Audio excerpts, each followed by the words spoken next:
thirst for souls, come to me. I thirst, I thirst. Who will help bring them to me? Bring them to my Father, wash them in my blood, bind their wounds of sin by the power of my love. Tell them of my mercy, show to them my heart, pierced and ever broken, with love to impart. I thirst, I thirst,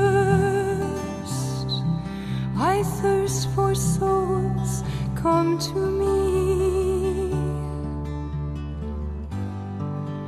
I thirst, I thirst.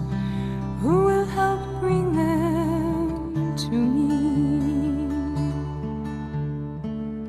Many tears are falling, souls have lost their way, tired and discouraged, too broken to pray. Will you be my tenderness? All the world will see. I am always waiting. Please come to me. Come to me, all you who labor and are heavy laden, and I will give you rest. Take my yoke upon you and learn from me, for I am gentle and lowly in heart, and you will find rest for your souls.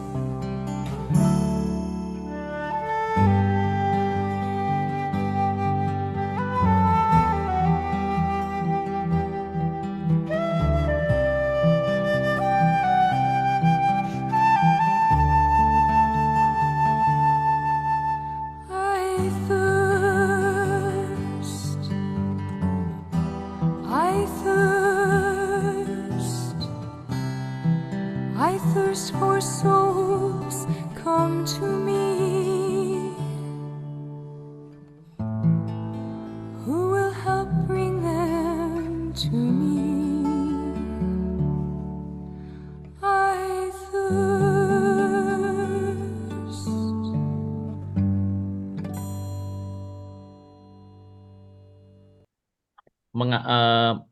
Bahannya tidak berbeda dari apa yang menjadi tema bulanan saat ini, yaitu menyendiri bersama Yesus dalam adorasi dan persatuan yang intim dengannya adalah karunia kasih terbesar, kasih yang lembut dari Bapa di surga.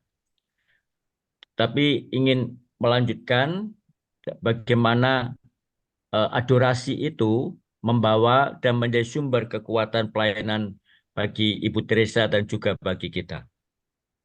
Saya memulai dengan pernyataan ini. Penyerahan diri sepenuhnya itu terdiri dari terwujud dalam apa? Pemberian diri secara utuh kepada Tuhan.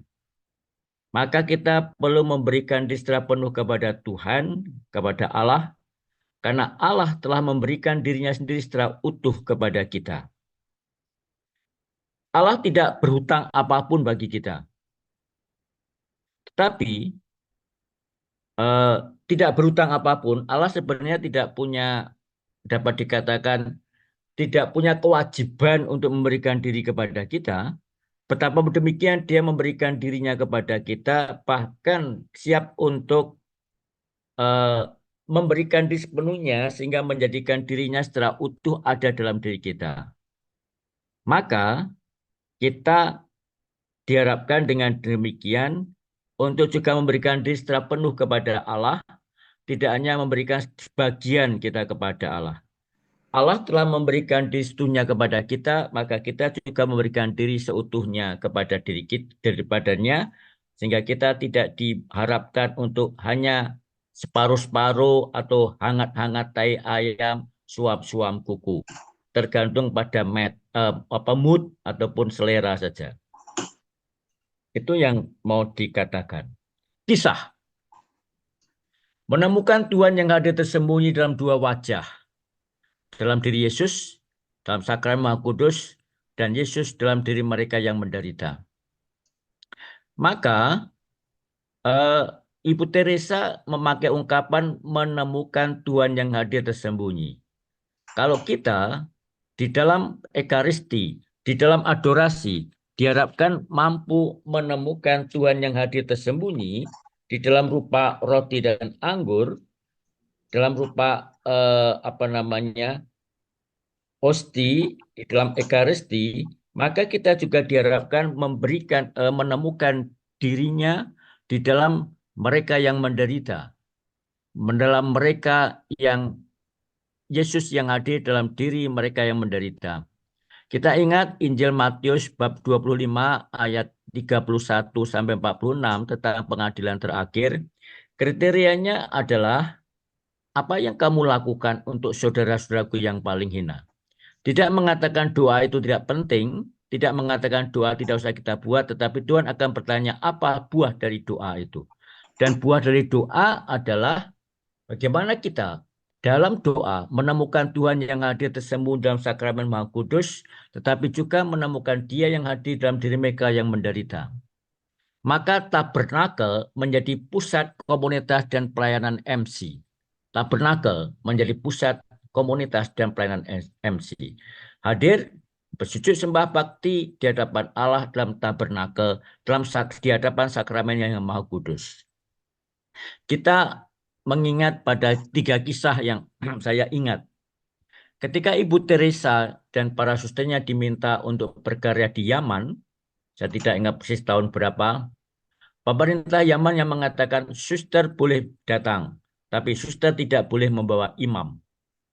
Ibu Teresa mengatakan, kalau kami tidak boleh membawa imam, kalau kami tidak boleh membawa romo, maka kami tidak mau datang berkarya dan masuk di negeri itu. Nah, pemerintah mengatakan tidak ada imam. Tapi Ibu Teresa mengatakan tidak ada imam, maka kami tidak datang. Karena bagi Ibu Teresa prinsip demikian. Kalau tidak ada imam, tidak ada Ekaristi. Dan kalau tidak ada Ekaristi, tidak ada sakramen Maha Kudus, maka tidak ada sumber kekuatan dan karya. Maka Ibu Teresa memilih dimanapun kami berada, dimanapun kami bekerja, harus ada imam, harus ada tabernakel, di dalam komunitas-komunitas harus ada tabernakel. Supaya apa? Karena disitulah Ibu Teresa meyakini menemukan sumber kekuatan bagi hidup dan pelayanannya. Itu kisah di Yaman dan akhirnya pemerintah Yaman memperbolehkan suster-suster MC berkarya di Yaman dengan membawa seorang romo. Nah, itu yang pertama. Yang kedua, kisah tentang gadis Amerika yang dia mungkin sudah bosan berlibur di tempat-tempat yang mewah, London, Paris, di Milan, atau manapun juga. Lalu dia ingin memanfaatkan waktu libur ini menjadi volunteer di Kalkuta dan ingin menjadi volunteer di tempatnya Ibu Teresa. Karena dia Katolik, Ibu Teresa mewajibkan semua volunteer yang Katolik untuk pagi hari mengikuti peran Ekaristi. Dia Katolik tapi sudah lama tidak ke gereja. Maka karena diwajibkan untuk ikut peran Ekaristi, dia datang ke situ. Tetapi dia skeptis dengan misa, tidak tertarik dan sebagainya. Lalu setelah selesai misa, Ibu Teresa mendatangi dia dan mengatakan, kamu lihat tadi romonya pada saat memegang hosti dan piala. Dia memegang hosti itu dengan hormat dan khidmat karena apa? Karena romo itu memegang tubuh Yesus, darah Yesus, memegang Yesus Kristus sendiri. Maka sekarang pergilah ke Kaligat, demikian Ibu Teresa mengatakan kepada gadis itu, dan itu rumah penampungan orang-orang sekarat yang ditemukan di pinggir-pinggir jalan yang tidak terurus. Maka Ibu Teresa mengatakan, peganglah carilah pasien yang paling busuk, paling jelek, paling bau, dan peganglah Yesus di situ. Setelah sore hari, gadis itu pulang dan menemui Ibu Teresa dan mengatakan, "Suster, saya memegang Yesus." Maka menemukan Yesus yang ada tersembunyi dalam rupa roti dalam sakramen Maha Kudusnya yang disimpan di tabernakel, mendorong dan menjadi kekuatan untuk menjumpai Yesus yang ada dan tersembunyi dalam mereka yang rapuh, lemah, busuk, dan bau. Memakai ungkapan Santo Fransiskus Asisi, semakin seseorang itu bau, semakin seseorang itu menjijikkan, semakin seseorang itu busuk, maka Tuhan semakin hadir di sana.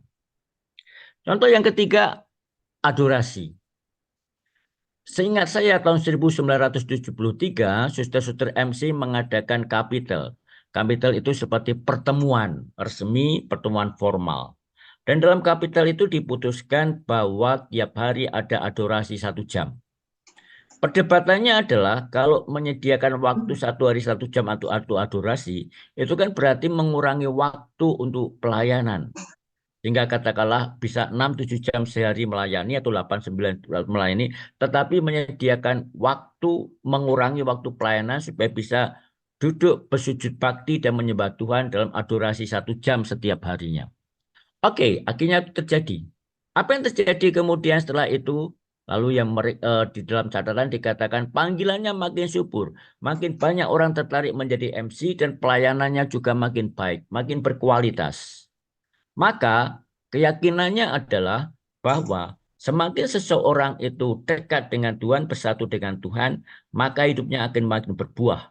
Karena dikatakan dalam Injil Yohanes, semakin ranting itu bersatu dengan pokok anggur, maka dia akan semakin subur, maka semakin menyatu, tetapi buahnya apa? Semakin mengasihi.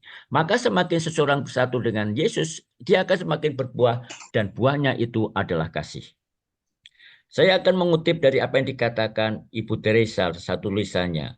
Barang siapa mengenali Tuhan dalam tabernakel, akan mengenali serta menjumpainya dalam diri mereka yang miskin dan menderita.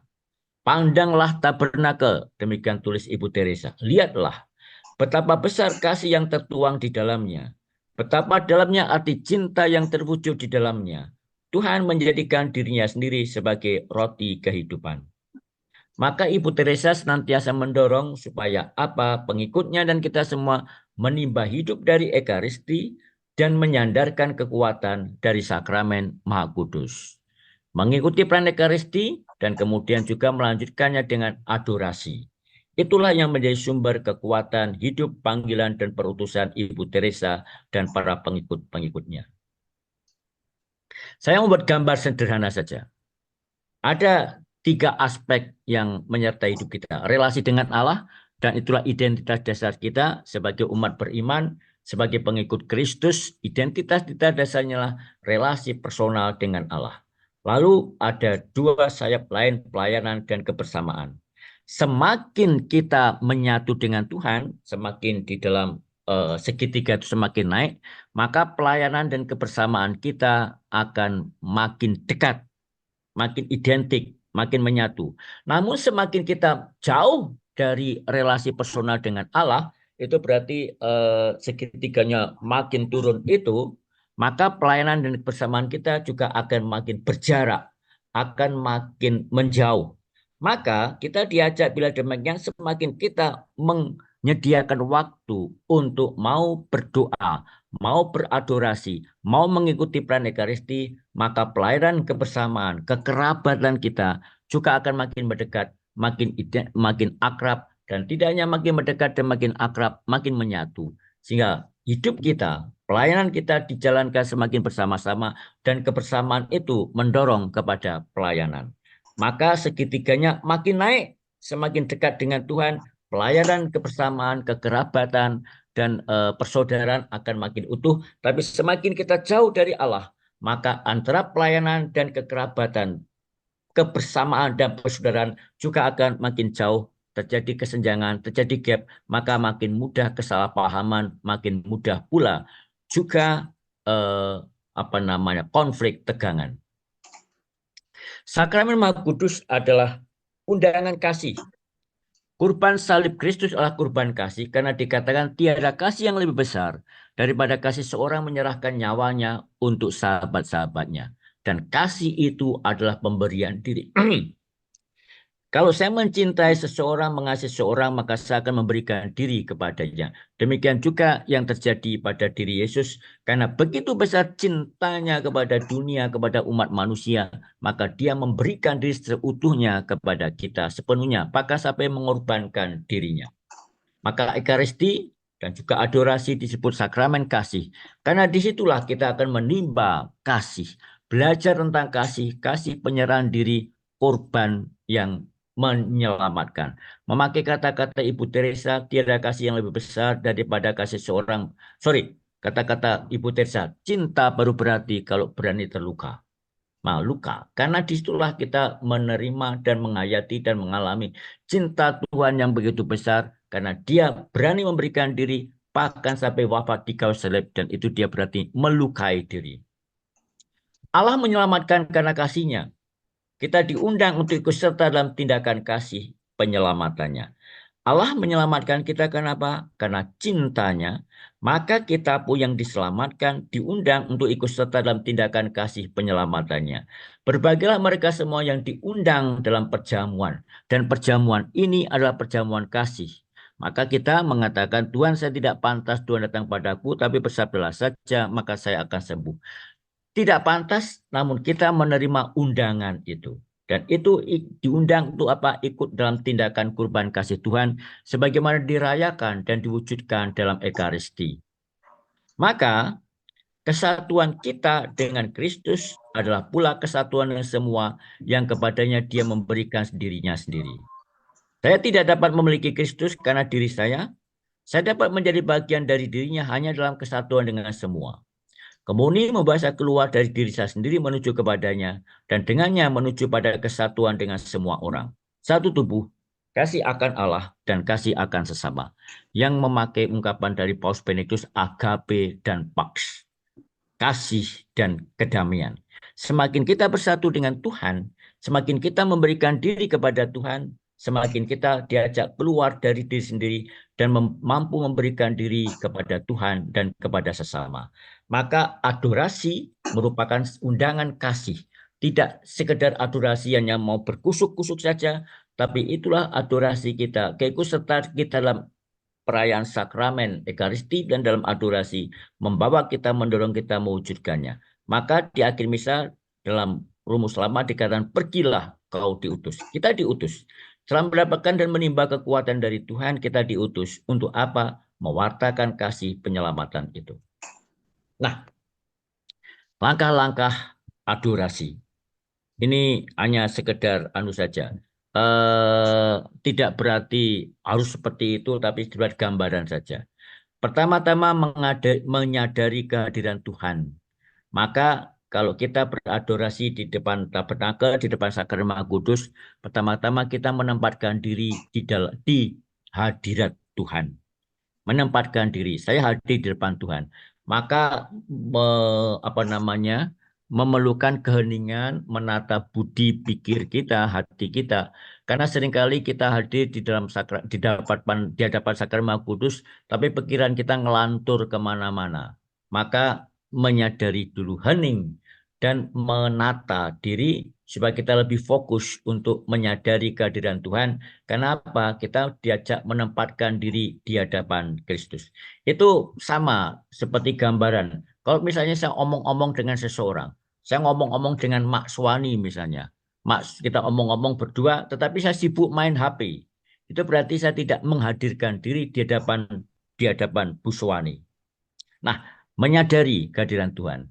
Lalu mengucap syukur atas segala rahmat dan berkat yang telah Allah berikan kepada kita. Setelah sadar saya hadir di hadapan Allah dan menempatkan diri di hadapan Allah, maka saya mengucap syukur bahwa Allah telah melimpahkan segala rahmat dan berkat-Nya kepada saya. Lalu kemudian mengaturkan permohonan. Permohonan tidak hanya untuk diri sendiri, tapi kepada dunia. kepada orang-orang di sekitar kita. Maka kita juga memohonkan misalnya tentang perdamaian di Timur Tengah, perang Ukraina, dan bencana ini dan bencana itu, kita memohonkan itu, tapi juga memohon kepada orang-orang di sekitar kita yang membantu kita, yang juga ikut memperhatikan dan mendoakan kita. Tapi juga memohon apa? Pemurnian diri, pembersihan diri.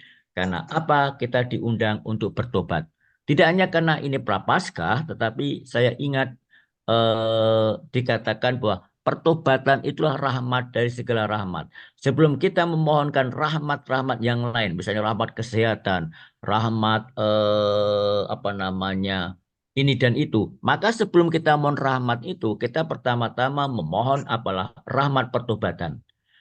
Karena apa? Disitulah kita menempatkan diri. Seperti dalam bacaan Ekaristi hari ini diadakan bahwa kita diundang untuk berbalik. Supaya apa? Supaya kita memiliki hidup. Demikian dalam bacaan hari ini. Supaya kita memiliki hidup dan tidak masuk ke dalam alam maut. Tidak masuk dalam kematian. Dan supaya kita memiliki hidup itu akibatnya apa? Akibatnya supaya apa? Sebentar saya membaca teksnya. Jikalau orang fasik bertobat dari segala dosa yang dilakukannya dan berpegang pada ketetapanku serta melakukan keadilan dan kebenaran, ia pasti hidup. Ia tidak akan mati. Demikian bacaan pertama Ekaristi hari ini dari nubuat Yeskiel. Maka diajak untuk bertobat. Dan setelah itu atonement. Atonement apa? Menyatukan diri kepada dia, menyatukan diri kepada keprihatinan Tuhan, menyatukan diri kepada apa namanya kegelisahan Tuhan, rasa haus Tuhan. Demikian dalam spiritual Ibu Tessa, menyatukan diri pada rasa haus Tuhan supaya apa? Supaya rahmat keselamatan semakin diwujudkan. Nah, Ekaristi, adorasi adalah Kristus yang mengorbankan diri agar kita ikut pula dalam tindakan kurbannya. Di Ekaristi, Kristus mengorbankan diri, kita rayakan dan kita alami, dan itu maka adorasi masuk dalam pengalaman itu bahwa Yesus dalam sakramen Maha Kudus adalah sakramen yang telah apa namanya, sebagaimana digambarkan hati Yesus yang terluka ditembus oleh tombak. Maka kita masuk dalam pengalaman kurban. Jadi tidak sekedar adorasi mencari kesalehan, rasa nyaman dan tenang diri, tetapi masuk dalam pengalaman apa? Pengalaman Allah yang mengorbankan dirinya. Maka beradorasi itu jangan sampai kita puas, nyaman, masa tenang saja, tetapi mengembang kita untuk apa? Muncul kehendak Tuhan, jiwa besar hati dan rela kurban untuk memberikan diri. Disitulah Yesus yang kenosis, merendahkan diri, mengosongkan diri, karena dia direndahkan untuk kemudian ditinggikan. Memasuk dalam peristiwa dan pengalaman Tuhan yang mengosongkan dirinya, yang walaupun dalam rupa Allah, tapi apa namanya, semacam mengosongkan kealahannya, sama seperti kita dalam segala hal kecuali dalam hal dosa. Bahkan tidaknya itu, dia merendahkan dirinya sampai wafat di kayu salib. Dan untuk itu dia ditinggikan di atas segala nama. Dan kita ingat kisah dalam gereja kita, kisah para martir. Bagaimana ada ungkapan tetesan darah para martir itu menyuburkan iman gereja. Para martir itu yang mau direndahkan, mau dihina, bahkan diancam kepada kematian, tetapi warisannya, bukan kematian itu yang menjadi pokok. Kesaksian dan warisannya, imannya, itulah yang menyuburkan gereja. Membiarkan diri dilukai untuk mencintai. Membiarkan diri haus untuk dicintai. Karena cinta baru sejati kalau berani terluka. Maka itulah korban. Di tengah masyarakat yang egois dan individualis, dicari kesedihan dan keberanian berkorban. Bukan keselamatan privat atau kelompok, bukan demi diri sendiri, bukan untuk orang kelompok-kelompok sendiri, tidak. Seperti kita alami dalam masa pemilu ini, orang punya fanatisme kelompok yang begitu besar dan sebagainya, dan sebagainya. Lalu akibatnya orang yang mencari kepentingan diri. Dan kita mengkhawatirkan hasil proses pemilu atau apapun juga itu hanya menguntungkan orang-orang tertentu untuk kelompok tertentu. Maka dikatakan dalam Ekaristi ditumpahkan bagimu dan bagi semua orang. Karena kurban itu darah Yesus ditumpahkan bagimu dan bagi semua orang. Di situ kita diajak untuk menghidupi budaya membagi, sharing, untuk berbagi, mengalami perjumpaan. Tuhan yang haus mengatakan aku haus, menyapa kita, mengajak kita karena dia ingin berjumpa dengan kita, dan perjumpaan itu membawa kita kepada perjumpaan pada rasa haus Yesus, tapi juga rasa haus diri kita sendiri, haus untuk dicintai, haus untuk mencintai. Maka disebut sakramen kasih. Ekaristi disebut School of Active Love for Neighbor. Sekolah cinta, sekolah kasih kepada sesama kita. Nah, Yesus adalah roti hidup. Dan Yesus mengatakan kepada mereka, Aku adalah roti hidup. Maka barang siapa datang kepadaku tidak akan lapar lagi. Dari Injil Yohanes bab 6 ayat 35. Dan rasa lapar itu oleh Ibu Teresa dikatakan, diperlihatkan saat ini terjadi. Bukannya lapar akan roti, tapi lapar akan kasih. Lapar untuk diinginkan, diharapkan, untuk dihargai, lapar untuk diterima, tetapi juga lapar untuk dikasihi. Maka Yesus menjadi roti hidup, memberikan dirinya sebagai santapan, sebagai makanan. Supaya apa? Kita sadar bahwa dia tidak ingin membiarkan kita sendirian, dia tidak ingin membiarkan kita kelaparan, dia ingin apa? Supaya kita hidup. Supaya kita tidak lapar lagi, lapar akan banyak hal, sehingga kita dikenyangkan dan dipuaskan oleh Tuhan. Sehingga dalam kondisi yang apapun juga, bahkan di tengah kesulitan, tantangan, mungkin depresi, rasa stres, atau kegagalan apapun juga, kita tetap memiliki hidup dan kita tidak akan lapar. Betapapun bersendiri, kita tidak merasa saya ditinggalkan, tapi saya tetap merasa dicintai. Betapapun sedang mengalami kesulitan, persoalan, saya tetap merasa bahwa Tuhan tidak pernah melupakan dan meninggalkan kita. Maka panggilan kita adalah sebagai orang yang mengikuti teladan Ibu Teresa, supaya kita menjadi tanda petik roti hidup itu. Bagi mereka yang merasa kesepian, tidak dihargai, sedang mengalami kesulitan, sedang mengalami persoalan, supaya kita hadir bagaimana Yesus yang sebagai roti hidup datang dan memberikan dirinya kepada kita supaya kita tidak lapar lagi. Disitulah kita belajar tentang kurban kasih. Dari kurban kasih ke pelayanan kasih. Dan kasih itu pertama-tama dengan tindakan, bukan kata-kata. Saya mengutip Injil Yohanes, tidak ada kasih yang lebih besar daripada kasih seorang yang memberikan nyawanya kepada sahabat-sahabatnya. Pergi dan menghasilkan buah. Buahnya adalah apa? Kasihilah seorang akan yang lain. Maka kita dipanggil untuk apa? Bersatu dengan Tuhan, semakin hidup dalam kasih, dan memberikan diri. Kenapa kita belajar dari kurban kasih Yesus sendiri yang memberikan diri kepada kita, kepada dunia ini. Maka kita dengan menimba kekuatan dari kasih Yesus, maka kita diharapkan menghasilkan buah. Buahnya adalah buah kasih. Adorasi bila demikian diharapkan tidak hanya membawa kita, menjadikan kita hanya puas pada diri sendiri atau menjadikan kita semakin apa namanya, menjadikan kita tidak peduli kepada orang, hanya mencari kenyamanan dan kemapanan diri, yang memakai ungkapan dari Vatikan, dia mengatakan apa? Bahayanya adalah kalau kita, apa? Bahayanya adalah kita, istilahnya sebenarnya narsisme spiritual, berdoa tapi narsis, hanya mencari rasa nyaman dan aman diri. Buat doa nyatanya pada apa? Apakah kita mengasihi orang? Apakah kita mau menjumpai orang? Maka bersumber pada rasa bakti akan Yesus dalam sakramen Maha Kudus, melangkah kepada pelayanan.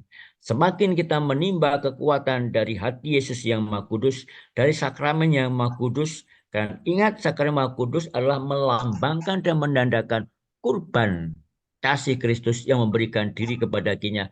Kasih Kristus yang selalu mengatakan, aku haus. Maka ingat, di dalam rumah-rumah Ibu Teresa tidak hanya di sebelah salib, tetapi di sebelah tabernakel selalu tertulis kata, aku haus. Karena disitulah kita menimba kekuatan beradorasi, berdevosi kepada sakramen Maha Kudus, supaya kita menimba kekuatan untuk apa? Semakin mau melayani. Maka dikatakan dari kurban ke kurban. Menimba kekuatan dari kurban kasih Yesus supaya kita juga mau berkorban. Maka kasih yang terbesar adalah pengorbanan. Cinta yang baru berarti kalau berani terluka. Maka bukan banyaknya, bukan besarnya, tetapi apa? Tapi seberapa besar dan dalam cinta yang kita berikan, betapapun dalam tindakan-tindakan pelayanan yang kecil dan sederhana belaka. Nah, worshiping, adorasi, itu berarti kita keluar dari diri sendiri. Semacam melepaskan diri. Dan melepaskan diri kita dari idola-idola kita. Dari kelekatan-kelekatan kita. Bahkan juga sesuatu yang paling kelihatan tersembunyi. Nah, gambarnya menarik karena orang buka HP. Mengatakan kadang-kadang kita itu tidak menyembah Yesus dalam sakramen Maha Kudus, tapi menyembah HP karena kita lebih banyak sibuk dengan semuanya itu.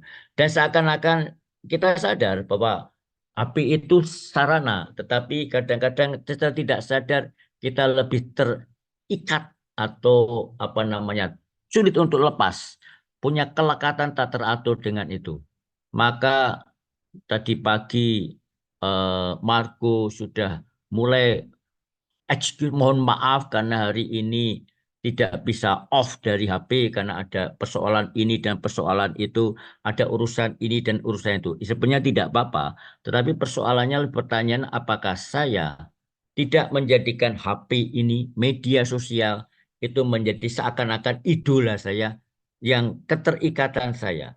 Maka beradorasi, bersembah sujud, sujud bakti tidak lain adalah bukan kita melepaskan semuanya itu supaya kita lebih fokus kepada Tuhan. Maka berbakti kepada Tuhan itu berarti apa? Belajar untuk menjadi satu dengannya. Me, sama, mengabaikan, menyingkirkan lebih dahulu apa? Idola-idola kita. Keterikatan kita pada sesuatu supaya kita bisa menempatkan dia sebagai pusat di dalam hidup kita. Jangan-jangan pusatnya ada demikian. Contoh saja. Saya mau ini sharing ya. Kadang-kadang kalau saya bangun pagi, pertanyaannya adalah apa yang saya buat? Dan saya akan mengaku terus terang. Bangun pagi saya tidak pertama-tama berdoa, tapi buka HP. Lihat WA, lihat status dan sebagainya. Apakah ada sesuatu yang penting? Penalannya mungkin ada berita penting, ada sesuatu yang aktual, tetapi kita seakan-akan terikat itu. Saya bayangkan ketika belum ada HP, saya bangun pagi dengan tenang dan berdoa sebentar, baru mandi, bersyukur kepada Tuhan, baru mandi. Dan dunia ada apa ini dan sebagainya, tenang saja. Tapi setelah ada HP ini, mengapa kok selalu pengen update terus? Mengapa kok pengen tahu ini dan itu dan sebagainya dan sebagainya? Saya baru saja pulang dari Medan, maka mohon maaf suara saya serak karena seminggu bercuap-cuap di Medan sana. Eh, Omongan yang selalu muncul, pembicaraan itu muncul adalah tentang hasil pemilu. Seakan-akan pengen update terus. Quick count berapa persen? Ini sudah berapa persen? Real countnya dari KPU berapa persen? Seakan-akan itu terus. Nanti gosip ini, gosip itu, dan sebagainya. Seakan-akan pengen update terus. Tapi jangan-jangan kita terikat dan semuanya itu. Karena dulu sebelum kita punya HP, sebelum ada HP, kita nggak terlalu peduli.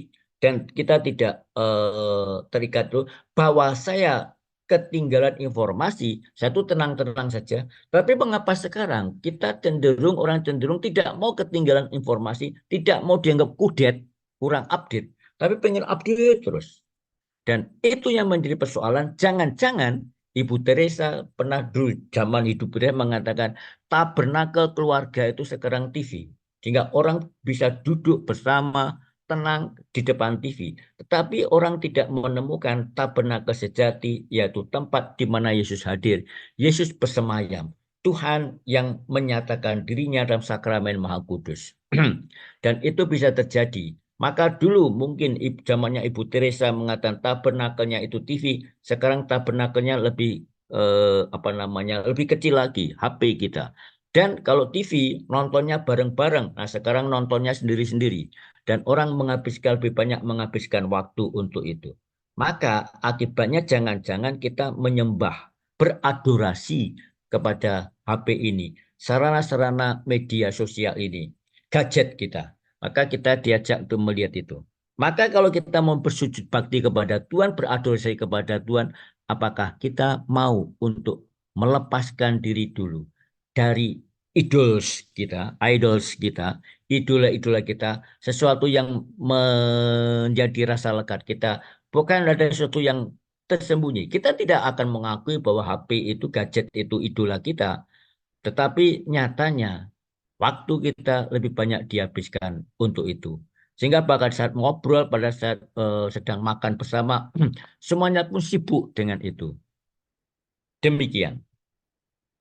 Maka kita diajak bila demikian untuk apa menemukan ini. Dia yang terpecah bagiku agar aku pun terpecah bagi sesama dan dunia. Tuhan yang telah memecahkan diri. Membagikan diri, menjadikan dirinya sebagai roti dan santapan. Kita ingat kisah dua murid Emmaus, betapapun dia marah, betapapun dia maki-maki, betapapun dia kecewa akan Yesus, tapi pada saat mereka berkumpul bersama dan Yesus memecah roti dan mereka melihat itu Tuhan yang telah bangkit. Maka Tuhan pun telah memecahkan dirinya bagi kita, bagaikan roti yang terpecah. Supaya apa? Supaya kita hidup di dunia yang terpecah ini menemukan kesatuan di dalam Dia, agar kita pun mau terpecah, mau memberikan diri, membagikan diri, menyediakan diri, dan juga mau berkorban bagi sesama dan bagi dunia. Tentu dalam lingkup kita masing-masing, baik dalam keluarga maupun dalam pelayanan-pelayanan mereka, supaya apa? Kita melayani dengan sepenuh hati, bukan karena kewajiban, bukan karena iseng, bukan karena sepenuh hati. Karena dengan melayani dengan sepenuh hati, kita mau terpecah bagi sesama. Jangan-jangan kita melayani bagaikan bos yang tinggal tujuh ini sini, ini sana, ini sana, bagaikan bos. Sehingga kita kurang memberikan diri, melayani dengan sepenuh hati. Akhirnya saya juga mau untuk dalam bahasa mau kotor, mau jijik, mau apa, menyentuh mereka. Supaya apa? Itulah tanda bahwa kita terpecah. Bahwa Yesus membiarkan dirinya dipecah-pecah, dibagi-bagikan. Supaya apa? Kita pun mau terpecah, mengorbankan diri, memberikan diri, melayani siapa saja yang menjadi kita jumpai dan siapa saja yang perlu kita layani. Terpecah, karena Yesus sendiri sudah terpecah bagi kita, mengorbankan diri bagi kita agar kita pun berkorban bagi sesama dan dunia. Nah, bagian akhir dikatakan, saya memakai kutipan Ibu Teresa, karakter sejati diri kita tanpa akan diukur dari mana, bagaimana kita memperlakukan orang lain, bagaimana kita memperlakukan mereka yang tidak akan membalas pada kita. Dan itulah tunjuk karakter sejati bagi kita. Oleh karena itu kita diajak bila demikian, Yesus sudah mengorbankan dirinya.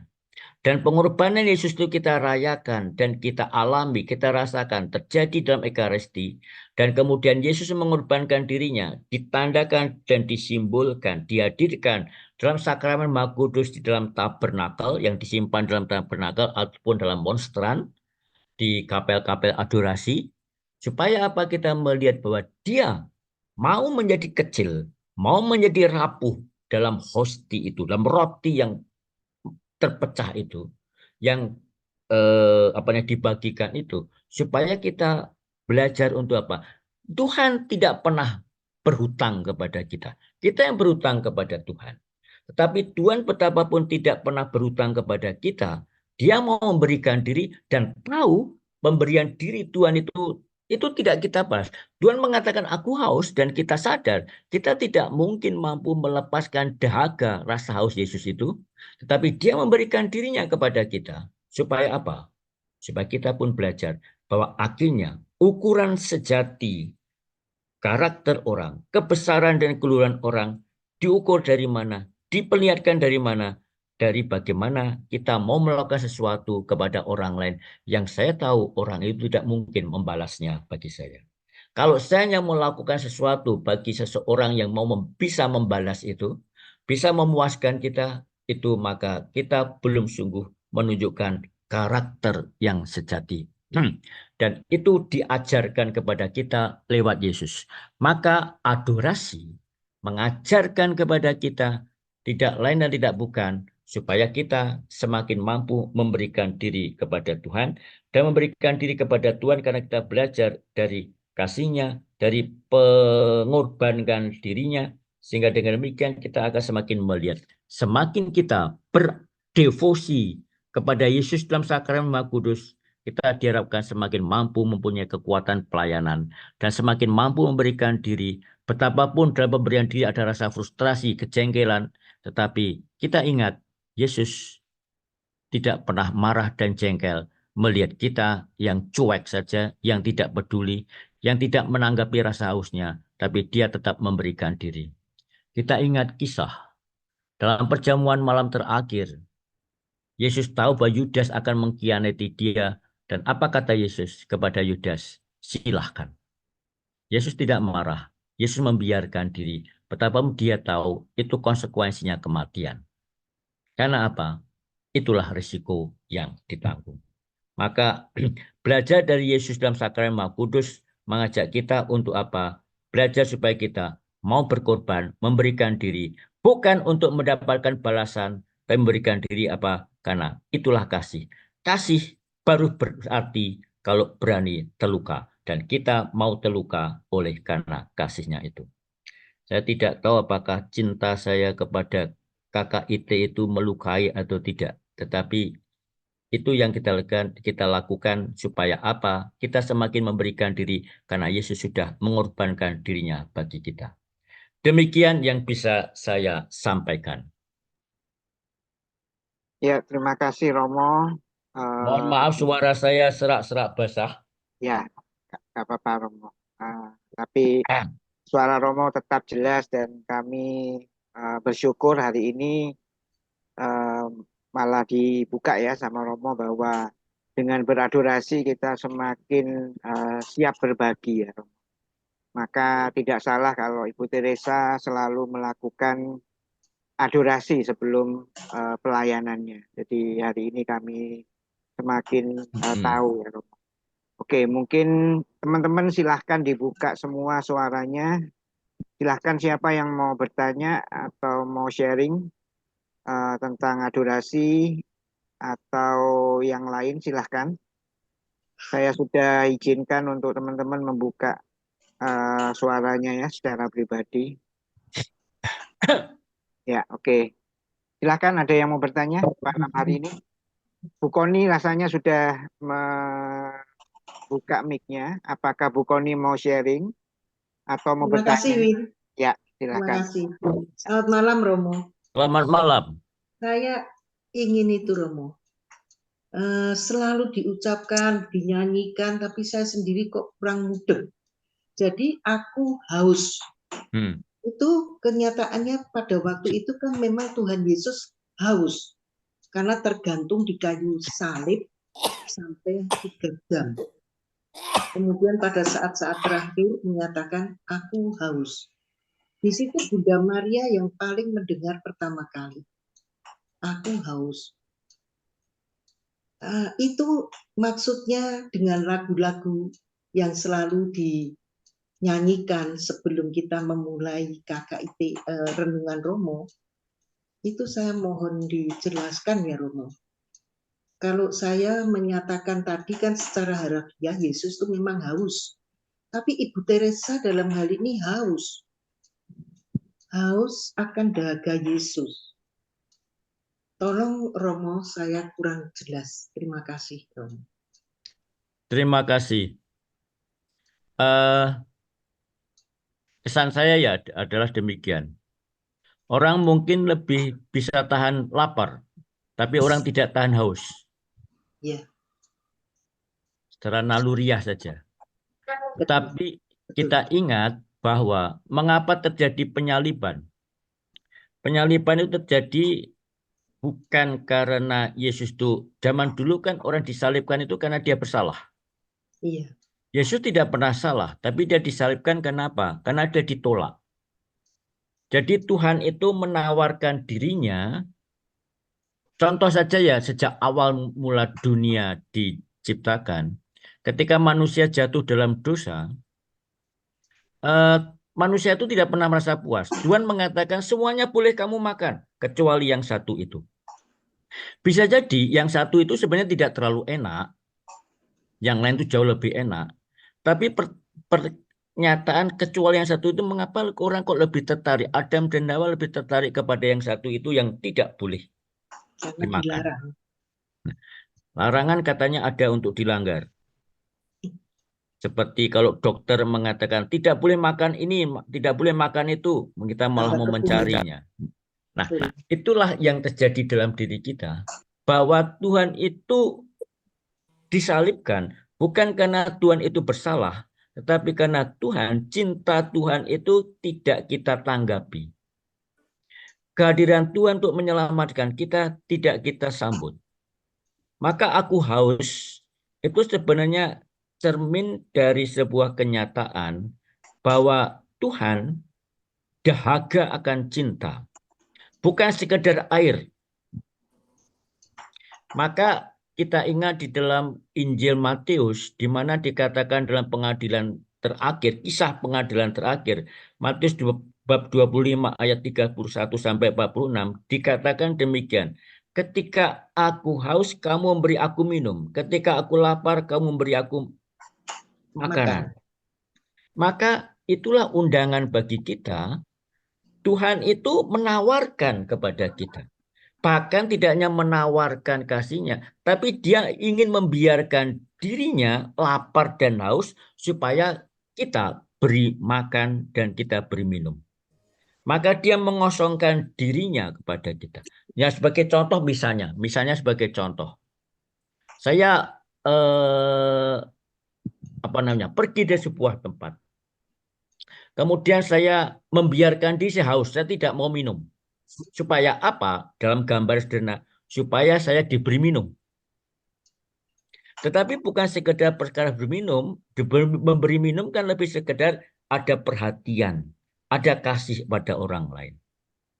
Kalau saya misalnya, contoh karena saya baru saja memberi retret dan juga pendalaman kepada beberapa kelompok, satu yang mengesan kepada saya adalah kalau saya memberi retret pada suatu kelompok, ya biasa saya banyak omong karena saya tukang omong. Yang terkesan adalah selalu ada orang yang memperhatikan saya kemudian mengambilkan minum. Dan biasanya ini ibu-ibu, kok bapak-bapak cuek saja. Memberikan saya minum. Romo minum dulu Romo. Itu kan perhatian, itu kan kasih. Bukan pertama-tama minumnya, tapi ada perhatian. Maka Yesus mengatakan aku haus. Sebenarnya tentu dia membiarkan diri haus. Supaya apa? Supaya kita memberi dia minum. Tetapi nyatanya kita tidak memberi dia minum, kita seperti para prajurit memberikan kepadanya asam cuka. Demikian dalam kisah Injil. Maka haus itu adalah sebuah ungkapan Tuhan itu rindu untuk dicintai, haus untuk dikasih, dan nyatanya kita tidak melakukan itu. Dan kita memberikan kepadanya asam cuka, sehingga kita tidak memberikan minum, padahal minum itu bukan sekedar air, tapi perhatian dan kasih. Kurang lebih demikian Ibu Koni. Apakah cukup menjawab atau? Ya, terima kasih Romo. Juga bisa saya teruskan ya Romo. Ya. Seperti Romo tadi sampaikan, kita seakan-akan lebih mencintai gadget. Misalnya kita ada di depan gereja mengikuti adorasi. Tapi kadang-kadang masih ada orang yang buka HP. Yang dikatakan Romo itu benar sekali. Jadi kita itu sepertinya menyembah HP. Sekarang misalnya kita pergi, HP ketinggalan, waduh kemana bisa balik lagi. Hanya untuk mengambil HP-nya. Kadang saya juga begitu, apa yang disampaikan Romo tadi, iya saya lakukan juga. Bangun tidur, belum berdoa, megang HP buka. Supaya bisa kan terkunci, supaya bisa masuk WA. Itu saya lakukan, Romo. Apalagi ada seseorang Romo yang selalu menyapa. Jadi saya nomor satu juga membalas kepada Romo itu. Jadi saya memang tidak benar Romo. Terima kasih Romo atas peringatannya atau sebagai apa ya, memperingatkan saya. Terima kasih. Terima kasih juga. Godaannya demikian. Saya di HP saya ada kitab suci. Di HP saya ada brevir. Dan saya itu kalau pergi-pergi, saya malas membawa kitab suci, malas membawa brevir. Alasannya sah adalah saya membuka HP untuk berdoa brevir atau membaca kitab suci. Itu alasannya sah. Tapi nyatanya berdoa brevir, membaca kitabnya itu cepat, tidak panjang. Tapi setelah itu lalu membuka yang lain. Iya betul gitu Romo. Maka kadang-kadang saya kalau lebih baik saya membawa kitab suci sendiri, brevir sendiri supaya apa? Godaannya adalah berdoa. Misalnya contoh saja, contoh sederhana spontan. Saya tidak hafal malaikat Tuhan, misalnya sebagai contoh spontan saja. Oh saya mau malaikat Tuhan karena bunyi bel. Saya buka HP, dua malaikat Tuhan. Mana. Selesai itu langsung buka yang lain. Nah itu godaan kadang-kadang saya memaksa diri bahwa saya tidak mau berdoa, buka kitab suci atau apa dengan HP. Misalnya brevir. Karena apa? Nanti godaannya setelah itu melanjutkan dengan yang lain. Ini tidak mudah. Demikian Ibu Koni. Terima kasih Romo. Ya. Ya oke, terima kasih Bu Koni. Mungkin ada teman-teman yang lain yang mau bertanya. Bu Sinta ini sudah membuka mungkin atau mau tanya atau mau sharing Bu Sinta. Oh kalau Bu Sinta sharing itu. Silakan Bu Sinta. Menyetujui itu loh tadi Bu Koni. Jadi memegang HP terus jadi kayak beradorasi HP, beradorasi dengan HP. Tadi Romo kan ngomong itu ya. Sedang memeriksa dirimu. Soalnya tersinggung banyak. Sama Bu Sinta, saya juga begitu. Ya. Kadang-kadang alasannya sah. Lagi eksamen ya Bu Sinta ini. Kadang-kadang sah. Oh, sebelum misa saya buka HP untuk melihat apa namanya bacaan misa ini apa. Oh, gini. Oke. Tapi setelah itu, oh masih sekian menit ya saya buka WA dulu. Jadi tidak lalu mencoba merenungkan bacaan padahal saya akan misa itu. Tapi kayaknya kok susah banget ya Mo ya. Enggak, tidak memeriksa HP kok nggak bisa ya kayaknya. Karena zaman sekarang semua komunikasi di HP, Iya. berita di HP. Ya memang ada yang nggak penting, tapi yang penting pun ada gitu.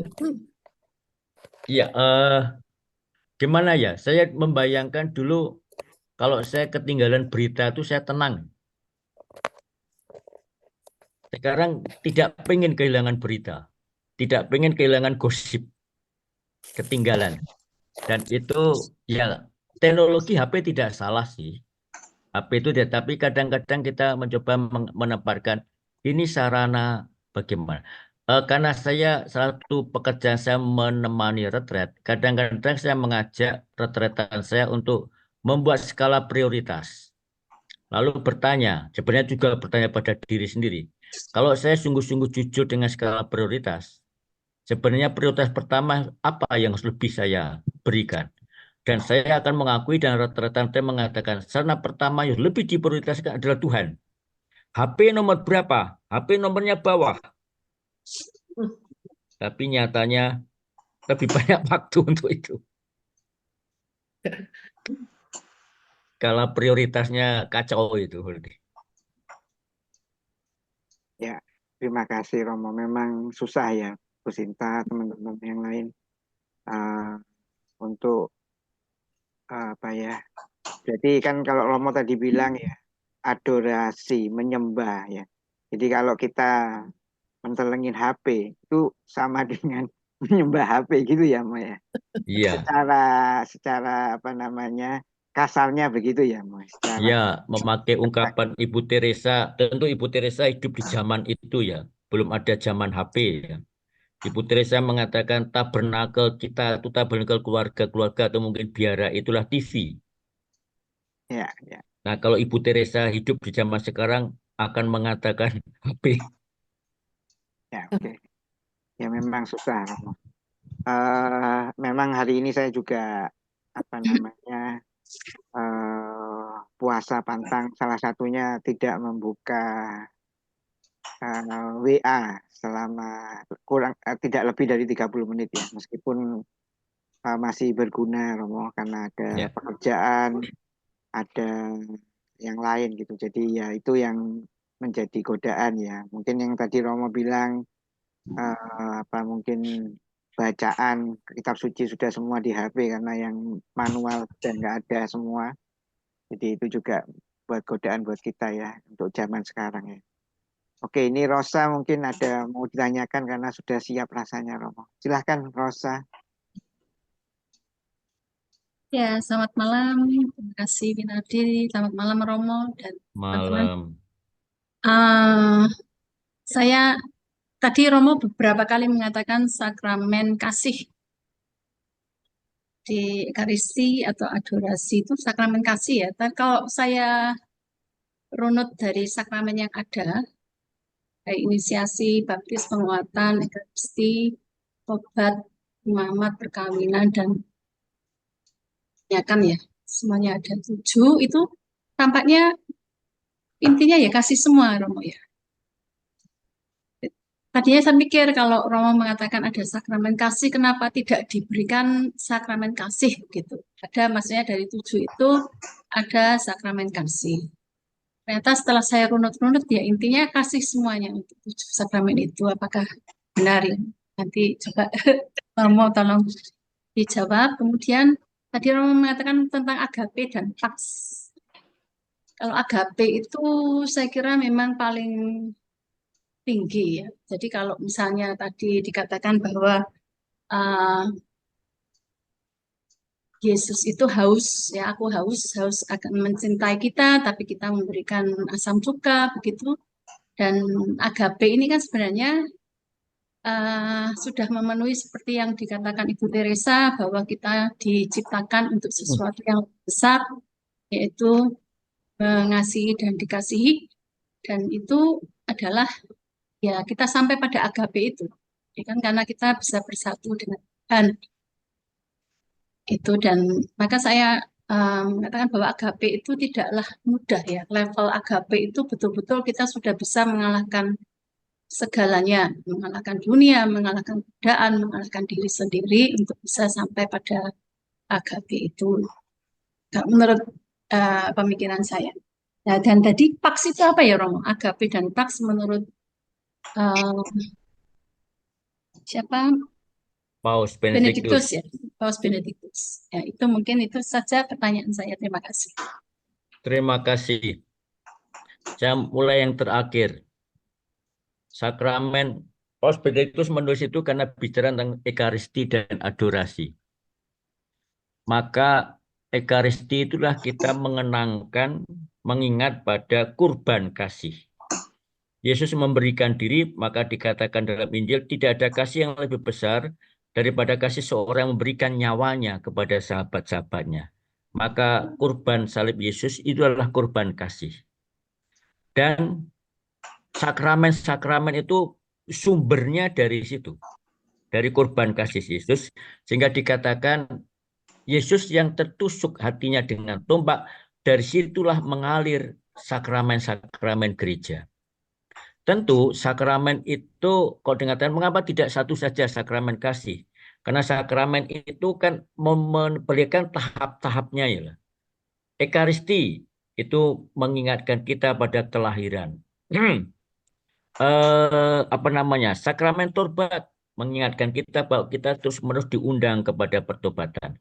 Imamat perkawinan yang sejajar itu soal perutusan. Jadi perkawinan itu bukan sekedar soal cinta-cintaan, tapi diutus. Diutus untuk membangun kasih dalam keluarga, dan imamat bukan sekedar status, tapi berutusan untuk melayani dan memberikan pelayanan kasih. Lalu juga sakramen yang paling puncak adalah paling dasar adalah sakramen Ekaristi. Karena dikatakan di dalam tradisi gereja, gereja lahir dari Ekaristi, Ekaristi lahir dari gereja. Maka Ibu Teresa ketika diundang ke Yaman, dia tidak mau masuk kalau tidak boleh membawa romo. Karena bagi dia tanpa romo tidak ada Ekaristi. Dan tanpa Ekaristi tidak ada pelayanan. Bukan sekedar hanya Ekaristinya, tetapi juga kenapa? Dari Ekaristi itu lalu ada tabernakel, karena di tabernakel disimpanlah sakramen Maha Kudus. Dan sakramen Maha Kudus hanya ada kalau ada Ekaristi itu. Maka disitulah orang menimba sumber kekuatan hidup. Maka bila demikian kita diajak untuk melihat bahwa Tuhan mengajarkan kepada kita inti dasarnya adalah kasih. Memakai ungkapan Santo Yohanes di dalam suratnya bahwa Allah adalah kasih. Omong kosong orang mengatakan mengasihi Allah kalau dia tidak mengasihi sesama. Jadi itu sesuatu yang tidak bisa dipisahkan, kasih akan Allah dan kasih akan sesama. Dan kasih itu, agape itu puncaknya adalah kurban. Apakah saya mau berkorban? Apakah saya mau menyediakan diri? Saya kalau hanya sebagai seorang romo, kalau hanya mau enak-enakan saja, bisa sih saya itu. Tetapi kalau tidak ada aspek kurban, nah terus ngapain saya jadi romo? Demikian juga pasangan suami istri, kalau tidak berkorban pada pasangannya, pada keluarganya, terus ngapain menikah? Ngapain menerima sakramen pernikahan? Lalu paks. Paks itu dalam terjemahannya adalah perdamaian. Sehingga dengan saya menyambut sakramen Ekaristi, saya diperdamaikan dengan Allah, supaya apa? Supaya di dalam Allah dan bersama Allah, di dalam Tuhan dan bersama Tuhan, kita diperdamaikan satu sama lain. Maka memakai ungkapan Ibu Teresa terkait perang. Mengapa terjadi perang? Itu karena apa? Karena kita tidak sadar bahwa kita itu menjadi bagian satu sama lain. Kita itu menjadi bagian dan tidak hanya bagian tapi membangun persaudaraan satu sama lain. Maka kita dengan membangun kedamaian kasih itu, kita sadar bahwa Allah mengorbankan dirinya bagi kita, Yesus mengorbankan dirinya bagi kita, karena dia mau memperdamaikan kita dengan Allah. Dosa menyebabkan maut, demikian dalam kitab suci. Tapi dosa menyebabkan maut itu berarti tidak ada kedamaian. Tidak ada ketenangan. Maka kita diajak bila demikian membangun kedamaian, kita diperdamaikan dengan Allah. Santo Paulus mengatakan kepada suratnya kepada umat di Efesus, sehingga dengan kita diperdamaikan dengan Allah, kita diajak untuk berdamai satu sama lain dan diperdamaikan satu sama lain. Tentu kedamaian kita satu sama lain tidak mungkin kita bangun sendiri, karena kita bangun dengan melibatkan dan mengikut sertakan Allah. Maka adorasi bukan hanya membuat, jangan sampai adorasi membuat kita nyaman, tenang, belaga, tetapi adorasi mendorong kita untuk apa? Keluar melayani. Kita ingat di dalam di dalam Injil dikatakan kalau kamu membawa persembahan dan kamu ingat kamu sedang berselisih dengan saudaramu, maka letakkanlah persembahanmu itu dan berdamai dahulu dengan saudara-saudaramu. Sebentar. Nah, Injil hari ini. Jika engkau mempersembahkan persembahan di atas mezbah, dan engkau teringat akan sesuatu yang ada dalam hati saudaramu terhadap engkau, tinggalkanlah persembahan di depan mezbah itu, dan pergilah berdamai dahulu dengan saudaramu, lalu kembali untuk mempersembahkan persembahan ini. Ini saya membaca dengan membuka HP ini.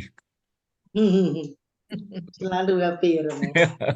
Daripada buka-buka kitab suci lalu pada teks bacaan itu. Tetapi mengatakan apa? Kita mau berdamai dengan Tuhan, maka kita juga berdamai satu sama lain. Doa Bapa kami mengatakan, ampunilah kesalahan kami seperti kami pun mengampuni yang bersalah kepada kami. Maka membangun kedamaian itu Agape kasih yang kurban membawa kita supaya kita berdamai dengan Allah dan berdamai dengan satu sama lain. Kita tidak mungkin berdamai dengan Allah kalau kita tidak berdamai satu sama lain. Seperti tadi dikatakan dalam Injil, bacaan Injil hari ini, meletakkan persembahan di atas mezbah, berdamai dulu dengan orang lain, dan setelah itu kemudian lanjutkan persembahan itu. Supaya dengan demikian, dengan saya berdamai dengan Allah, saya berdamai dengan orang lain, dan dengan saya berdamai dengan orang lain, saya bisa berdamai dengan Allah. Kurang lebih demikian. Moga-moga ini menjawab. Ya, terima kasih. Ya. Jawabannya luar biasa. Ya, terima kasih. Ada yang mau bertanya? Tapi Romo Selamat mengingatkan. malam, Romo. Ya, silahkan Dr. Tanu, silahkan Dr. Tanu. Ya. Romo, Ya. seringkali kita mencoba mengikuti apa yang Bapak dan kita Yesus Kristus ajarkan. Tapi dalam kenyataan sehari-hari, sikap kita itu kadang-kadang mereka malah takut sama kita. Apalagi keyakinannya berbeda. Apalagi kalau dia tahu kita punya keyakinan berbeda. Atau mungkin nggak kelainan pada ras atau suku.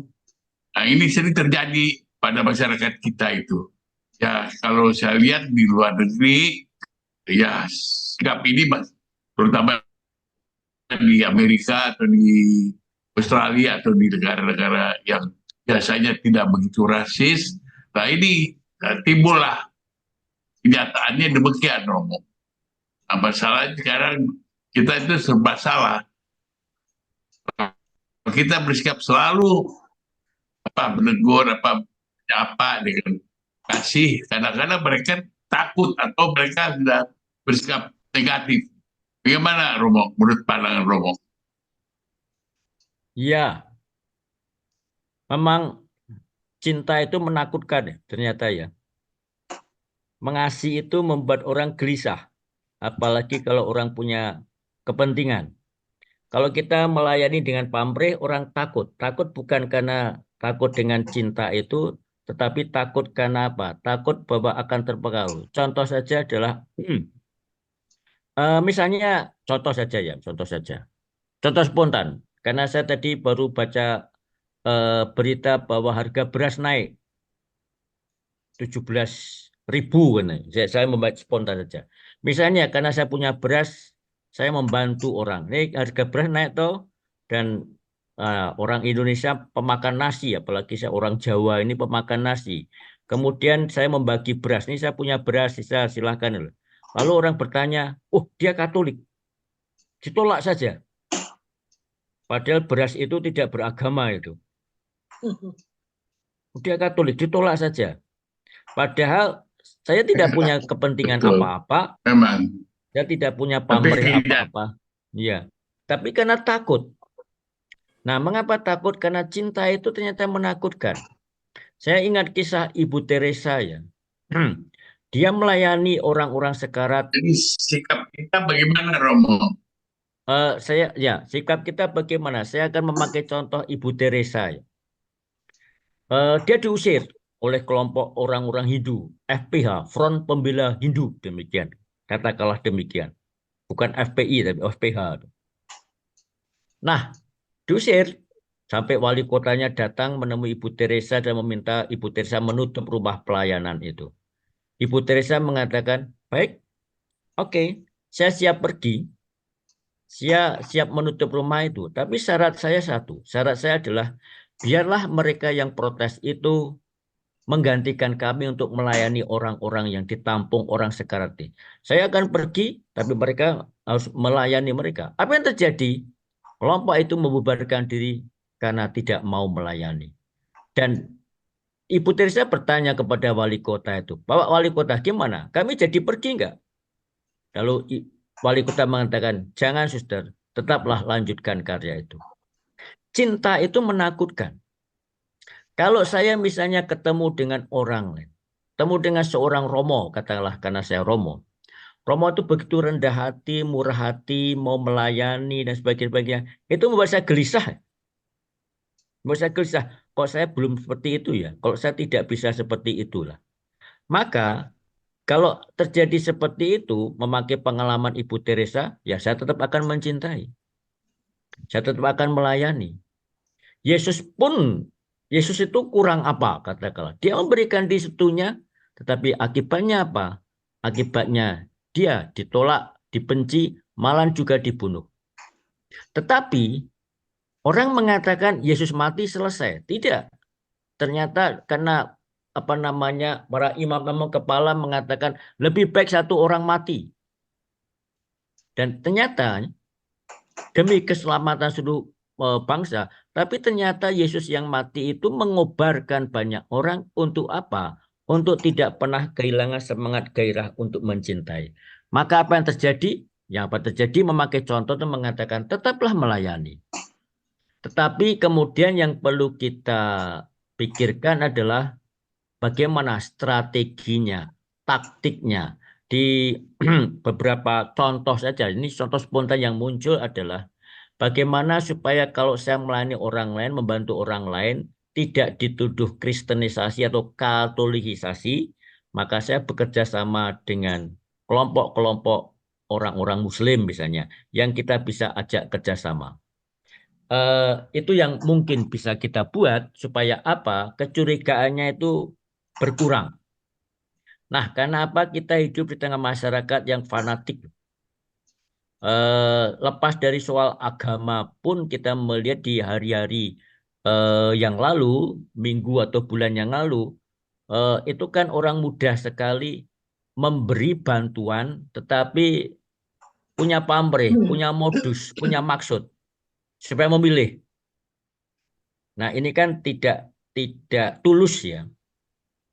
Lalu akibatnya kita terbiasa di tengah masyarakat seperti itu. Bantuan itu dianggap, segala bantuan dianggap punya modus, punya pamrih, punya kepentingan. Padahal saya mau melayani dengan memberi dengan tulus. Kenapa? Repotnya kita hidup di tengah masyarakat yang seringkali bantuan itu, pelayanan itu diberikan dengan maksud kepentingan tertentu. Maka ya sudah, itu bagian dari resiko kita. Dan seringkali orang tidak percaya, tidak melihat bahwa ini tulus. Karena apa? Karena hidup di tengah masyarakat yang penuh dengan pamrih, kepentingan. Atau dalam bahasa orang modus. Punya modus itu. Padahal saya tidak punya niat kristenisasi. Tidak punya niat katolikisasi. Bahkan Ibu Teresa mengatakan yang saya inginkan adalah orang Hindu semakin menjadi Hindu, orang Muslim semakin menjadi Muslim, dan orang Katolik semakin menjadi Katolik. Perkara agama itu urusan Roh Kudus, bukan urusan kita. Tetapi Ibu Teresa sempat dan cukup lama dicurigai karena kepentingan kristenisasi, apalagi dia suster. Tapi dia lama-lama berhasil meyakinkan orang bahwa dia memberikan pelayanan dengan tulus. Bahkan sampai pemerintah India zaman Indira Gandhi yang orang Hindu memberikan kepada Ibu Teresa gratis naik kereta dan pesawat di India. Gratis.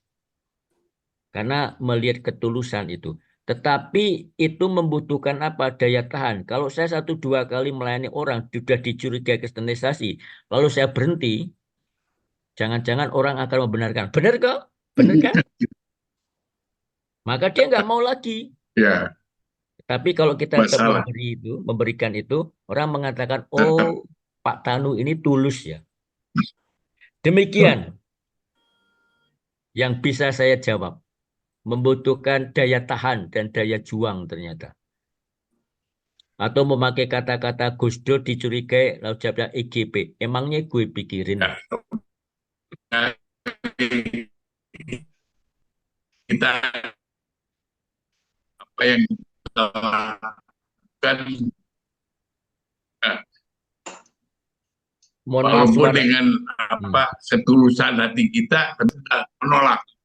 Ya.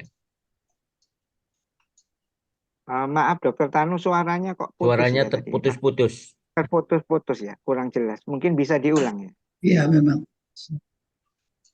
Ya, Oh, jaringannya mungkin ya kurang baik ya Dokter Tanu ya. Ini masuk ke pental gitu ya. Oke, mungkin Boleh ya saya Romo ya. ke lain ya. Silahkan. Mungkin. Ini Ya silakan Bu Lindri. Lindri. Oke, terima kasih Ya. Romo. Seperti yang dikatakan Romo tadi bahwa supaya kita tidak cap dikristenisasi, memang kita harus kerjasama ya, Mo. Saya ingat Romo, Tetap karena aja kita mah. ya Tetap aja. pada Walaupun apa ya, saya sebelum jadi mengajar kan saya Romo, dulu Bentar, zaman ada dua 9 suara sampai ya. Ada dua suara. ada ya, bergai apapun. Ya, Dokter Tanu kelihatannya jaringannya putus-putus nih. Oke, silahkan lanjut lagi. ya ini pengalaman saya waktu saya kerja di ISS Sugio Pranoto, dan kita tahu pada waktu itu direkturnya adalah Buder Servas, dan kita tahu Buder Servas bagaimana ketika proyek itu kan didanai dari CRS ya Romo, Catholic Religious Affairs, dari orang-orang Amerika itu. Saya memang merasakan benar bahwa memang diperlukan daya tangguh dan daya tahan. Bagaimana ketika proyek itu masuk di Kabupaten Batang, kita menangani 2 kecamatan, Kecamatan Wonotunggal dan Kecamatan Bladu, yang lokasinya memang kalau Bladu itu daerah perkebunan, daerah dataran tinggi, Pagilaran sampai dengan yang namanya daerah Sinurah itu desa-desa memang yang pada waktu itu memang belum terjangkau. Yang kita rasakan pada awalnya ya seperti itu. Dianggap kita mengkristenisasi, bagaimana kita harus berhadapan dengan masyarakat ya. Kabupaten Batang itu kan Islamnya juga kuat. Itu yang kami rasakan juga seperti itu. Tapi Buder Servas mengatakan bahwa kita melayani mereka. Apapun yang kita lakukan, pokoknya kita harus tetap berjalan terus. Nah, salah satunya kan dengan kerjasama dengan pemerintah daerah kabupaten di situ lah. Itu pun ternyata melibatkan dari tingkat bupatinya sampai dengan tingkat yang paling rendah yaitu lurahnya di dua kecamatan itu, di berapa kelurahan ya. Bandar Bola Wonotunggal itu ada 11, kemudian di Mladu sendiri banyak sekali itu. Dan itu ternyata juga memang melibatkan orang-orang bawah, lurahnya pun sampai dengan melibatkan ya kalau sekarang RT RW itu kami rasakan benar.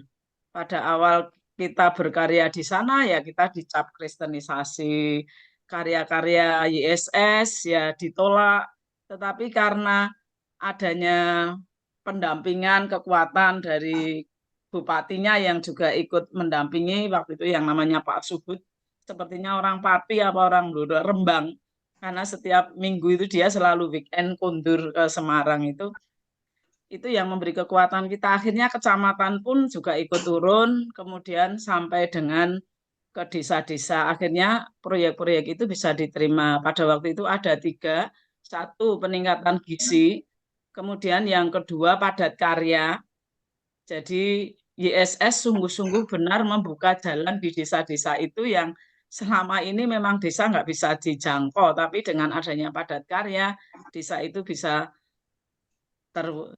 bisa dilalui kendaraan lah. Kemudian saya menangani income generating-nya. Sekarang usaha bersama atau operasi itu loh Romo CU. Itu yang sungguh kami rasakan benar bahwa terjadi pertentangan yang sungguh sangat ya, kalau kita nggak tahan dan kuat ya memang mungkin kita sebagai tenaga pelaksana ya gimana ini. Ya, cuma kita bersyukur pada waktu itu Buder Servas, kalau ini karya Tuhan kita tetap jalan. Dan ternyata akhirnya masyarakat itu malah semakin menantikan. Karena ternyata karya Buder bukan hanya sampai di situ. Saya disuruh turun nyari orang bibir sumbing di Pagilaran itu ada informasi. Sana Lin, kamu jemput bola ke sana, bagaimana caranya harus sampai. Kita bawa waktu itu 2 orang sampai operasi di Elizabeth, waktu itu dokter Tato Pak ya, yang dokter kulit yang dokter Cipto itu ya free semua bayar. Ini contoh saja bahwa benar apa yang dikatakan Romo tadi bahwa membawa kasih itu di lingkungan kita yang Ini fanatik, dan saya pun sekarang juga merasakan juga di Pemalang ini, sekolah-sekolah Katolik ya juga merasakan, saya di lingkungan saya ya saya merasakan, tapi saya bersyukur saya punya kelompok KKIT ini yang setiap Jumat paling enggak menguatkan saya. Seperti Romo memberi seperti ini, menguatkan saya itu Romo. Begitu Romo, jadi pengalaman yang membuat saya ketika saya berkarya di ISS, bagaimana kehadiran kita yang sungguh benar-benar karya sosial yang membantu, pada awalnya memang sungguh-sungguh, wah ngeri. Kalau enggak kuat bener kita wes pokoknya, tapi jalan terus sampai bertahun-tahun, akhirnya malah kemudian mereka meminta, maka kemudian ada waktu itu listrik dengan menggunakan apa ya, sumber air itu Buder sendiri yang juga turun tangan, Buder Servas kita yang dilibatkan. Kamu harus datang ke sana, kami yang para karyawan yang waktu itu di ISS yang proyeknya di Kabupaten Batang. Dan itu akhirnya terjalin juga dengan pemerintah daerah, sehingga kalau ada apa-apa itu kita selalu dikatakan ya disambut dengan baik oleh pemerintah kabupaten. Ini yang saya rasakan saja. Terima kasih Romo. Ya, terima kasih Bu Lindri sharingnya. Oke, mungkin siapa lagi yang mau sharing atau bertanya? Saya kasih kesempatan mungkin 2 orang lagi ya sebelum akhir ya. Belum ada? Kalau belum ada, apakah bisa menjadi indikasi kalau misalnya pelayanan kasih kita ini ya kayak down, turun, itu karena adorasi kita yang kurang ya Romo?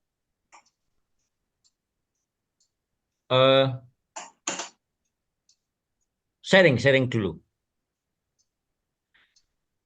Sekian tahun lalu saya bimbingan rohani.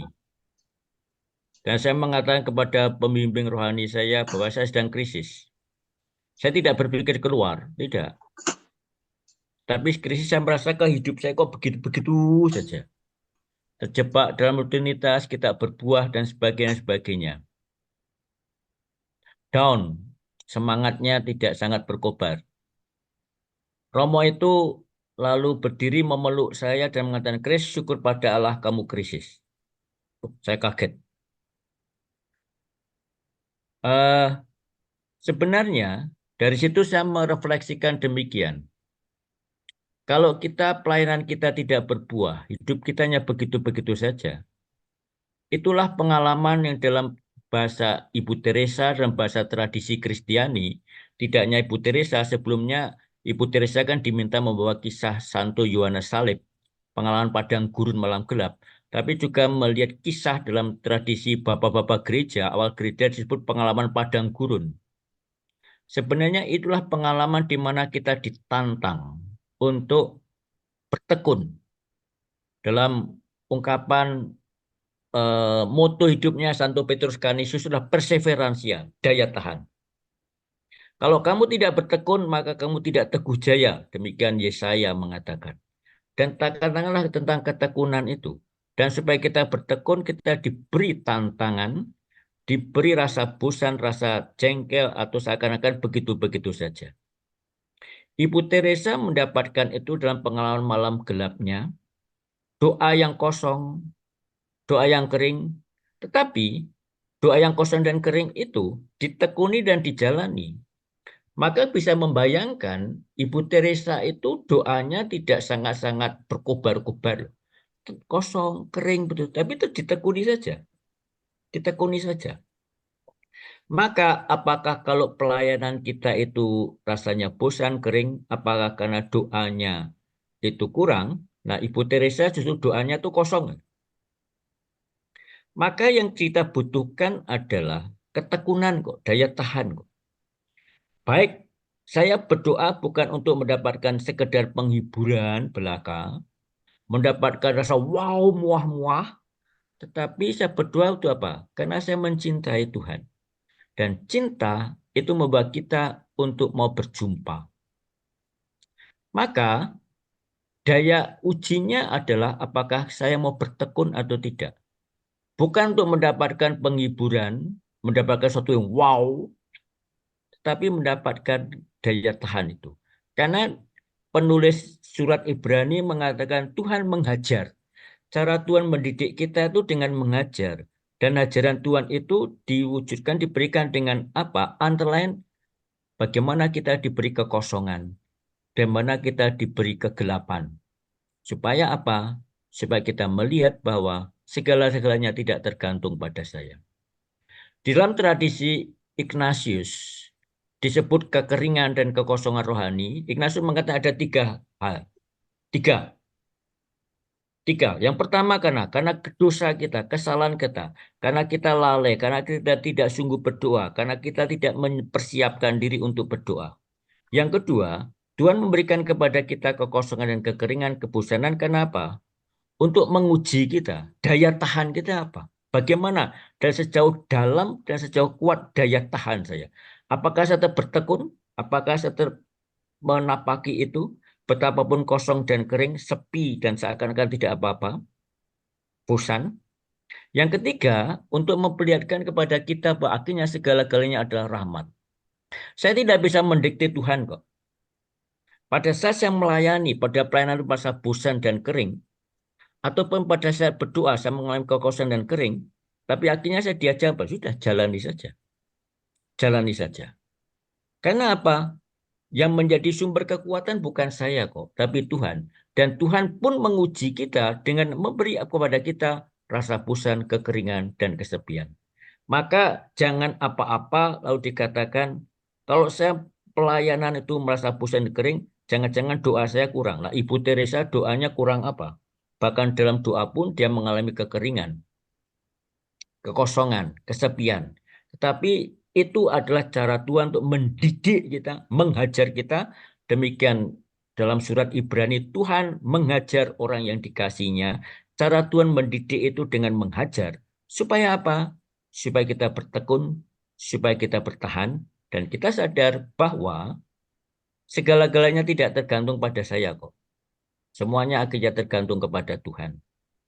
Dan oleh karena itu, saya perlu diingatkan supaya tidak jadi sombong seakan-akan prestasi saya seakan-akan itu usaha saya. Maka Tuhan memberikan kepada kita kekosongan dan kekeringan untuk menguji seberapa jauh, seberapa dalam dan kuat daya tahan saya, tapi juga untuk mengingatkan kepada saya bahwa akhirnya segala-galanya adalah rahmat.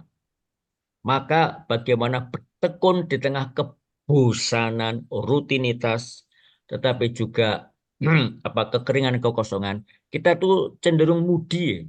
Maka satu yang tergantung mood. Lagi senang, nah, nanti ini pelayanan lagi hobi, wah senang. Habis itu bosan, tidak lagi. Dan Tuhan seringkali memberikan kepada kita rasa bosan itu untuk bertanya seberapa dalam dan seberapa kuat daya tahan saya, tapi juga untuk mengingatkan kepada kita, akhirnya segalanya adalah rahmat. Kalau saya melayani dan bisa berbuat ini dan berbuat itu bukan saya loh, tapi Tuhan. Maka Ibu Maria pun mengatakan, aku ini hamba Tuhan. Dan ingat ketika Ibu Maria dipuji oleh Elizabeth, bahkan mengatakan, siapa terpujilah engkau di antara semua wanita? Apa jawab Ibu Maria? Jiwaku memuliakan Tuhan, hatiku bersukaria karena Allah penyelamatku. Seakan-akan Ibu Maria mengatakan, saya nggak penting, yang penting Tuhan. Maka mari kita bersyukur memuliakan ke Tuhan dan jangan memuji saya. Dan itulah sikap kerendahan hati yang utama. Kerendahan hati Maria mengatakan, saya nggak penting. Jangan puji saya, pujilah Tuhan. Kalau saya mau bersyukur kepada Tuhan, Ibu Maria mengatakan, hanya karena apa? Sebab dia berkenan memandang kerelaan hambanya. Sadar saya Tuhannya hamba, bahwa akhirnya segalanya itu adalah rahmat dan bergantung kepada Tuhan. Dan rahmat itu bahasa Latinnya gracia, bahasa Inggris grace, bahasa Latin gracia. Dan dari kata gracia kita mengenal kata gratis. Maka orang yang murah hati, semakin seorang murah hati, semakin dia menghidupi rahmatnya. Tapi untuk sampai pada rahmat membutuhkan apa? Daya tahan, bahkan pada saat kekosongan, kekeringan, dan kesepian. Bahkan doa pun orang bisa mengalami kekeringan, kesepian, kekosongan, dan itu dialami oleh Ibu Teresa. Namun dia bertahan. Demikian Winardi, Ya, supaya terima tetap kasih, Romo. bertahan.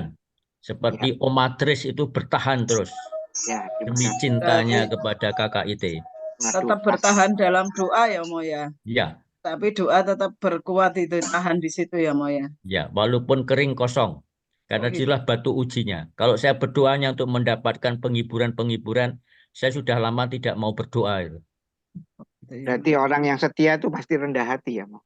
Iya, Ya, oke. Terima kasih, Romo. Setia dan taat. iya. Terima kasih teman-teman karena hari ini sudah kita melalui jam 9 tadi sudah kita dengar ya bel dari Bu Koni yang seperti biasa. Nggak terasa ya, sebetulnya masih banyak ya mungkin yang ingin sharing atau bertanya, tapi waktu memang membatasi kita ya. Tapi nanti mungkin kalau ada teman-teman yang ingin bertanya kembali nanti bisa disampaikan ya mungkin pada bisa melalui Rosa atau saya atau Bu Sinta. Nah, nanti mungkin kita berikan ke Romo Kris yang kaitannya dengan topik malam ini ya, supaya kita Sakramen bisa Ekaristi. kembali mendalami ya. Karena tema kita malam hari ini adorasi itu adalah sangat penting ya, kalau menurut Ibu Teresa karena dia menambah jam adorasi ya kepada suster-susternya. Nah, kalau kita hanya sebulan sekali diwajibkan untuk beradorasi ya, tetapi kalau melihat apa yang Romo utarakan pada malam hari ini, seharusnya kita lebih banyak ya beradorasi, menerima Ekaristi, sehingga kekuatan itu benar-benar datangnya dari Tuhan dan kita mau berkorban ya, berbagi. Jadi malah takut ini Romo, kalau adorasi tapi nggak berbagi berarti adorasinya salah gitu Romo. Ya, oke. Gitu ya teman-teman.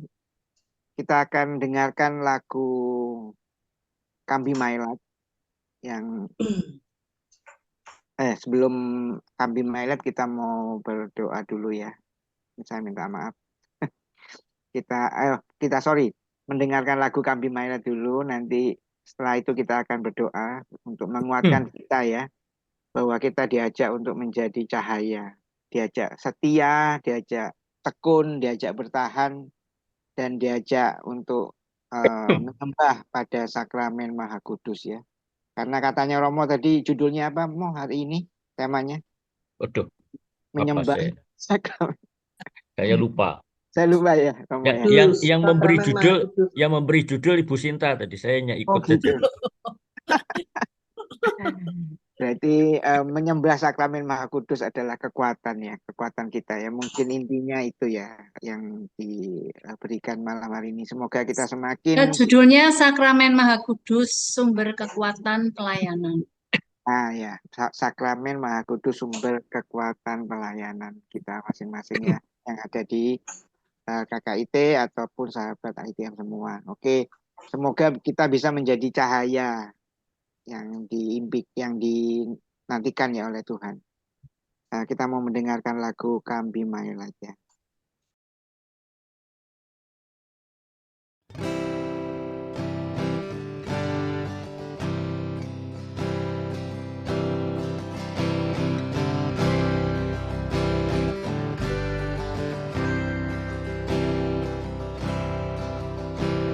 Come follow me. Leave all and gather the few.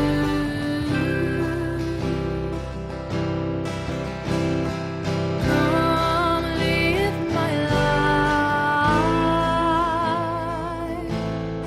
Will you refuse? Will you refuse? Come carry me into the dark of the pole. Come be my light. Come be my light.